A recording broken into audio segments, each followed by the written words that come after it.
There is something greater than Solomon. There is something greater than Jonah here. This apparently is a house like any other, and yet the Lord, in a sense, was its architect. Look at its dimensions. It's as though the Lord, in drawing up the plans only a few years ago, had in mind that this part would be his, and so this part of me would be a part apart. There is something greater than Solomon here. The sacred mysteries have very often been celebrated on this little table, which we've made into an altar, with an altar stone and everything. And the angels are keeping this house for a purpose. Things do not happen just by chance. When, it would seem, in prayer, the impulse, the impetus was given to have a cenacle of the married moment of priests, it was coinciding more or less with the building of this house. Now remember that that movement does not just come from a man's head, it is Our Lady's plan. I happened to pick up today, I would say probably the best paper actually around in Ireland right now, the Catholic Voice, which gives you the true message, and actually quite well, with very powerful and well-written articles. And it underlines what is actually going on in Ireland right now. There is a colossal attack using the means that Satan has to get even at the good. The proof is that the average, even Catholic, has by now the mentality that is the official one, that of the media. Very few actually do not undergo a process of contamination. Listen to what they are churning out. It is very subtle, because every time that there is anything to do with church issues, what line do they take? Just observe. If they are playing the game of the enemy of the church, why give them space in your hearth and in your heart? You don't have to.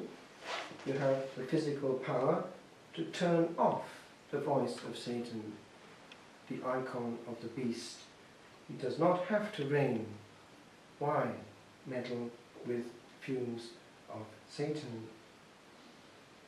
If you do, you will acquire access to what the Lord has wanted in this room, which is in a sense by now a chapel, and indeed in any place where Our Lady reigns. When Don Gobi started to have these locutions years ago, there was a linear movement, there was a thrust, there was a formation being given. Our Lady was calling apart people out of a mist of confusion, because it was in the post-conciliar explosion when things were being hijacked, and when she wanted things as they were intended by the Holy Spirit. Potentially, we are in a wonderful period of renewal, but alas, in practice, we are in a period of destruction, because Satan now has not just got around, but inside, using actually men of the cloth. Because when we have people, even now blatantly in the pulpit, talking against the Pope and so on, they are playing the game of the enemy of the Church, because of the influence that they have. It has come out recently in exorcism that the devil has been obliged to admit that before Christ the High Priest present in the exorcist, that right now his best friends are those who are doing his work in the priesthood, those who listen to his inspirations and become his own instruments of destruction from within. So don't believe necessarily everything that you read in print, even by a priest, or anything that you hear necessarily from a priest saying his own thing. Go to the Holy Spirit. go to what is guaranteed to be the voice of the Holy Spirit. What the Holy Father wants us to go to in this year of faith, precisely because we've lost the faith, at least a lot of us, in what is its integrity. That alone, which is guaranteed by the Holy Spirit, that is what is assured by authority. Conciliar documents, when all the bishops agree, and the teaching of the Holy Father himself. Now, with regard to the spirituality of what was given to the Church to keep it together under our Blessed Lady, Mother and Queen of the Church, if one looks at all these messages, one will find essentially the faith of all the centuries. Nothing whatsoever has changed. Therefore, when one comes across that mentality of a new church or anything of that nature, it is actually heretical. It is in discontinuity. Truth cannot and never will change, because the truth is the Logos. The truth is Christ, the interpretation, remember, of the Father. A second person of the Trinity, the Son of God, is the utterance, the understanding of the Father. And they are linked by a bond of love which is personal, the Holy Spirit. But Christ, therefore, insofar as he is the Church and its master, cannot be in discontinuity with himself. We cannot be at any point wiser than our ancestors, and certainly not wiser than Christ himself. So be careful when people draw attention to themselves by stepping out of line, and by line I mean 2,000 years of linear movement from the upper room. Now, Dom Govi had this intuition, therefore, from our Blessed Lady, that there was a huge satanic attack. Remember that Our Lady feels it. She gave the body and blood to humanity insofar as she gave the body. Her own blood is what is coming, therefore, through the veins of Christ unto us. There is a link between our Blessed Lady and every celebration of the Eucharist, and she feels what is hurting her Son, hence these tears, even of blood. You have just behind you there the miracle that we had with regard to Our Lady when she appeared on the photo that Ellen took at that weeping statue in Grange Carn, how the host appeared in front of the Immaculate Heart, showing that she was weeping because of the abuse of the Blessed Sacrament. Therefore she hurts. But she is consoled when we follow what she was creating herself as a great army of defense, defending the presence, defending what is greater than Solomon. Now, I want to just comment briefly on the fact that we are celebrating this Holy Sacrifice in a very special ambiance this evening. It's in union with our contemplative brethren and sisters in a special way. The great and ancient family of Mount Carmel, which could be said to be the most ancient of all, insofar as it was already there in pre-Christian times. There was a whole school of prophets following Elijah and Elisha and these giants, which were formed by the Holy Spirit, without knowing exactly the dynamics of the Blessed Trinity in their fullness as we have it now. But the same grace of God was touching and forming them. And within the Carmelite family there is that tradition on a mystical level that there was already a prefiguration and an intuition given, even in the time of Elijah, of a woman to come. And when he told Gehazi, his slave, to go again, and what eventually he saw the third time was this cloud coming out of the sea, because Mount Carmel looks over the sea, and there was a great drought. That was the beginning of that blessing from heaven, which eventually would save that Holy Land from devastation through drought, after much prayer. But it was also interpreted and seen as our Blessed Lady coming before the Incarnation, and there was something there of the Lady, it seems, way back, and it was carried on in the family, which of course became a mendicant order. When they had to leave the Holy Land, these hermits of Mount Carmel came as mendicants over to the west, and they're still there. But then, of course, we had this wonderful wave of renewal as part also of the Counter-Reformation. The story of Teresa of Avila is actually quite exciting. She was given by our Lord directly this mission of reforming what was already there, remember. It's still there also, because I was living, when I was a student, with them in the Carmelite house of the Calced Carmelites, the old Carmelites, the non-reformed ones, who were still very much aware of their tradition, even in the charms, Flos Carmeli, every evening before going to bed, Flower of Carmel in Latin. But this interesting phenomenon was powerful also for the way in which divine providence came into action. And that happens in life with people open to the Spirit. Be open also to the surprises of that Spirit in the form of bumpings into people casually, because that is precisely what happened. This young friar, Juan, he was keen on getting into something stricter, and he was on the way to entering the Carthusians. The Carthusians, remember, Cartusia nunquam reformata, quia nunquam deformata. The Charter House never reformed because never deformed. And it's still like that, same as it ever was. So he was on the way to that, and he was intercepted by this lady who was quite a bit older than he, but who became a soul friend unto him. So much so that they would even sometimes go into ecstasy together, it seems.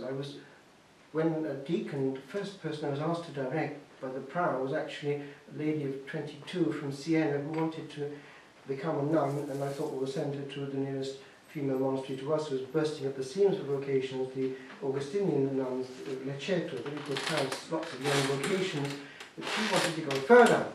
She wanted to go to a purely enclosed, contemplative and very strict life without any mitigation. Now, that meant, in practice, going out of Italy and going to Spain, where about, I think, 80% of the houses kept the Teresian constitutions, the unchanged ones, and she wanted to go to the mother house. So off she went to Avila. So I had to do with the superiors of Avila by correspondence, and I got echoes of what life was like in there. And of course, there was still there the double grata, which is that, the grill, between the nuns and the others coming to see them, and that's where these two mystics would meet. And apparently it's not unheard of that they would actually go into ecstasy together and start levitating together. But it was a very interesting encounter in God.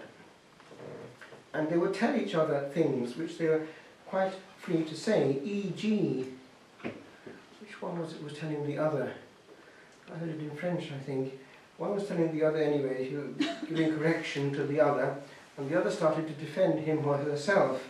And the reaction was, ah, on se défend très bien, one defends oneself very well.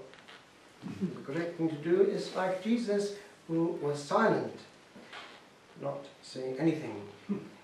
Interesting.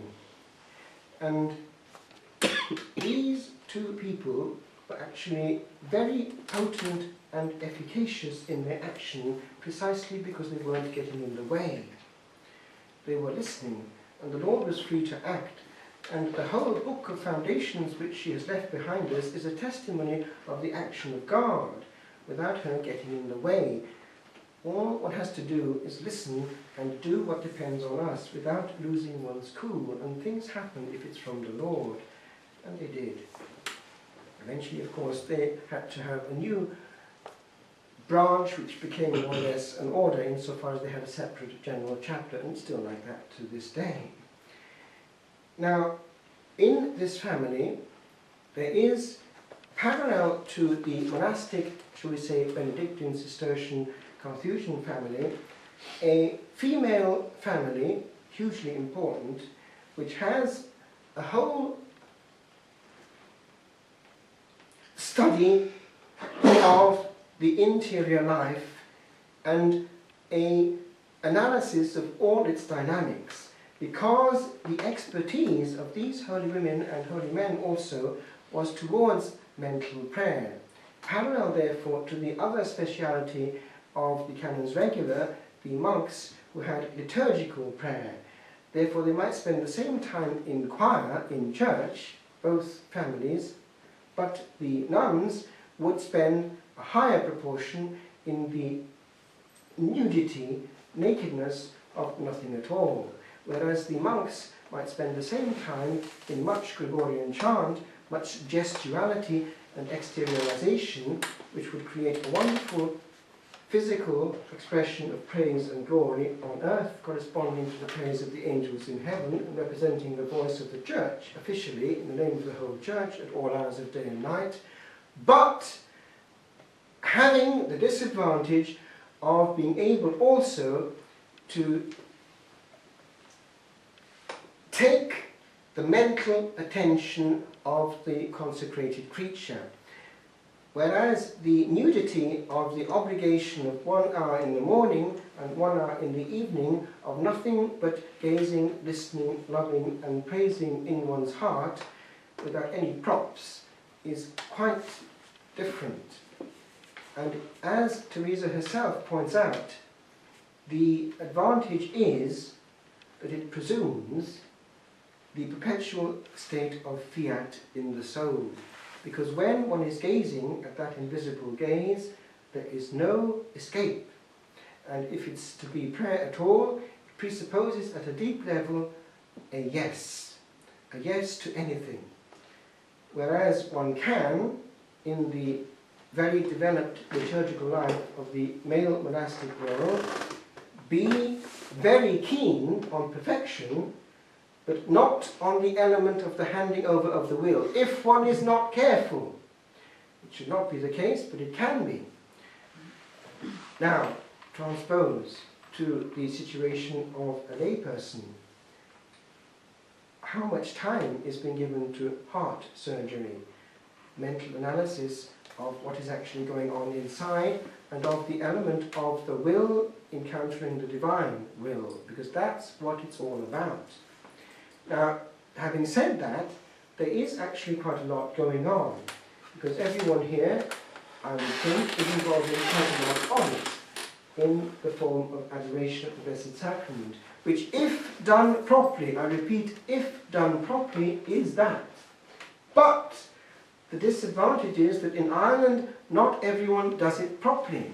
There's a lot of fidgeting going on in adoration chapels. Look around. Fidgeting with pages, rattling rosary beads.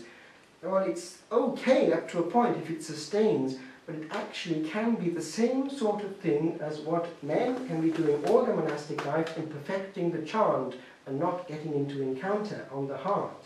Now, be careful. It's a sort of holy malady, a holy illness, which only the pious can suffer from. But be careful, because many good, holy people don't really get into adoration when they're in adoration. They've got into a system which sustains the hour, and they've done their bit, and off they go. But they haven't actually really let the Lord challenge them and gaze into them and give them perhaps an unexpected surprise. Because if one actually takes the risk of not doing anything but gazing and loving and waiting, things start to happen. Why? He's starting to reign, and we're abdicating. So it's a secret I'm giving you. Don't bring your activism into your prayer. Let prayer be a repose, because the Lord actually gave the example. There are 2 occasions in the Gospels which are perfect examples of it. One is when St. John was allowed to place his head on the bosom of the Lord, the contemplative repose, quies. The other is when he not trounced, but actually invited Martha to calm down a bit and look at the other one who'd got it right, with regard to waiting there on the presence, which is greater than Solomon, because when she had him there, she was right to give him her all, and let what could wait, while she had the essence. By the way, that's important too with regard to Holy Communion, because that's a point when even there activism comes in. People fidget with anything but the essence of the encounter, e.g. a hymn sheet. And worse, there might be announcements coming from the altar, from the parish bulletin, immediately after communion, even before the post-communion prayer, missing the whole point of Holy Communion. Now that's very hurtful to the Lord, but it's happening a lot, because many people are actually willingly engaging in even loud conversation while they're still tabernacles of the Most High, because for a few minutes we are as much tabernacles as the tabernacle itself. He is physically and truly present in our best, and we're talking about the football match that just was, which is much more important than the Lord of Hosts, isn't it? And the whole essence of our mystical life as Catholics has become very banal. The very fact, for instance, of taking more attention, placing more accent on what is actually of the element. I was talking about the Gregorian chant. Well, in parish mode, it's often the guitar and youth group, which of course has to be applauded. But you see what's happening there. It's the same thought coming in, that the essence of the encounter is being missed. We're looking at the performance, we're looking at the show. Look at Jesus. And if you have a choice, perhaps it's sometimes wiser to find a quiet celebration early in the morning than a noisy and rowdy one where we can't get away from the human. I found actually that quite often the early ones, even on a Sunday, are actually quite good. I always go to confession just before 9 o'clock in the morning in my parish, and I'm always quite edified actually by the quality there, because no one actually talks at that time of the morning in church. It's a very quiet celebration, it's very contemplative. There are good celebrations around, so don't be too depressed. The problem is when people come with all their baggage, because people come in their mode. We need in prayer to come in a spirit of prayer if we're to reap the fruits. Now, I want to just finish with one link. It's this. If we have high points in our week and in our day, all the other moments are changed. And there is a great wisdom in the ancient tradition of the church that starting is the important one. Because if one starts well, if the rocket is fired in the right direction, it will travel properly. If we start and plunge ourselves into activity, into work, into words, we do not start well, and we do not recuperate the early encounter. The more empty the early space, the more virginal it is, because the mind is still uncluttered and not bothered by the immediate. It's in a state of receptivity. Even the body is empty and the heart is beating slowly. There's a great advantage in the very early celebration or the very early meditation. Now, time is going to depend on that. If we're going through our day in mode of receptivity to all the surprises and interventions of God, even on the level of inspirations, our time is going to be very different.